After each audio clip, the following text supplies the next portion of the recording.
எது வேணும்னாலும் ஜீ5 ஆப்ல இருக்கு. ஆப்பை டவுன்லோட் பண்ணுங்க, இலவசமா பாருங்க, எப்ப வேணாலும் எங்க வேணாலும். டாக்டர் கவலைப்படாதீங்க, ஆபரேஷன் சக்சஸ். Thank you doctor.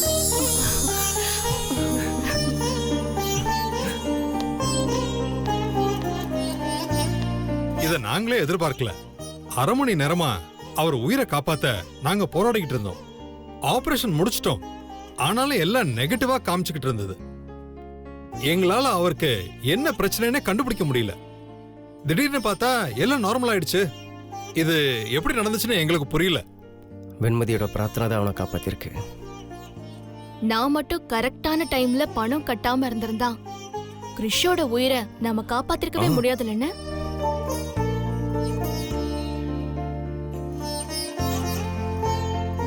நீங்க கட்டின பணத்தாலேயோ இல்ல எங்க திறமையாலேயோன்னு நான் நினைக்கல.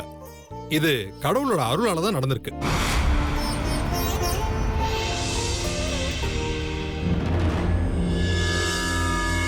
கோவில்ல பிரார்த்தனை பண்ண போன அவரோட வைஃபோட வேண்டுதலால தான் இவ்வளவு சக்சஸ்ஃபுல்லா இந்த ஆபரேஷன் நடந்திருக்குன்னு நான் நம்புறேன்.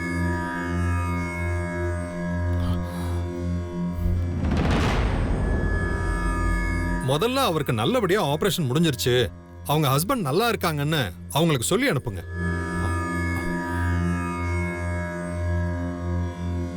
ஓகே.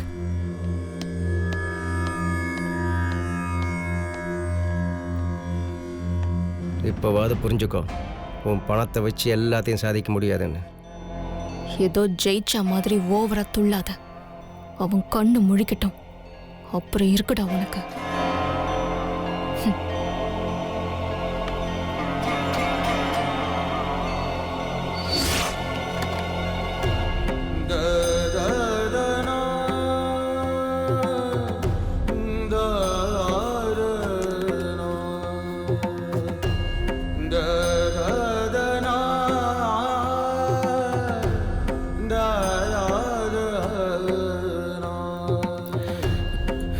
வெண்மதி,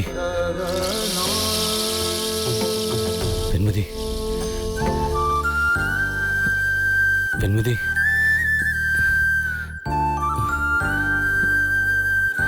வெண்மதி.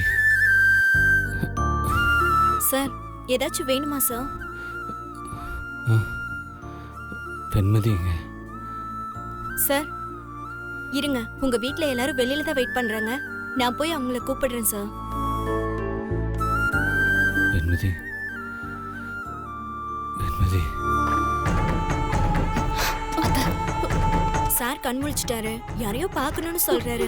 அவங்க யாருன்னு எனக்கு தெரியல. அவன் வெண்மதியை தான் பார்க்கணும்னு சொல்லியிருப்பான். இல்ல, ஆமா அப்படிதான் சொன்னமா. இல்ல அவன் என்ன பார்க்கணும்னு சொல்லிருப்பாமா? இல்லம்மா, வெண்மதியை தான் பார்க்கணும்னு சொல்லியிருப்பான். நீங்க வந்தது கூட அவனுக்கு தெரியாது. யாரா இருந்தாலும் பெத்த தாயை பார்க்கணும் தான் சொல்லுவாங்க.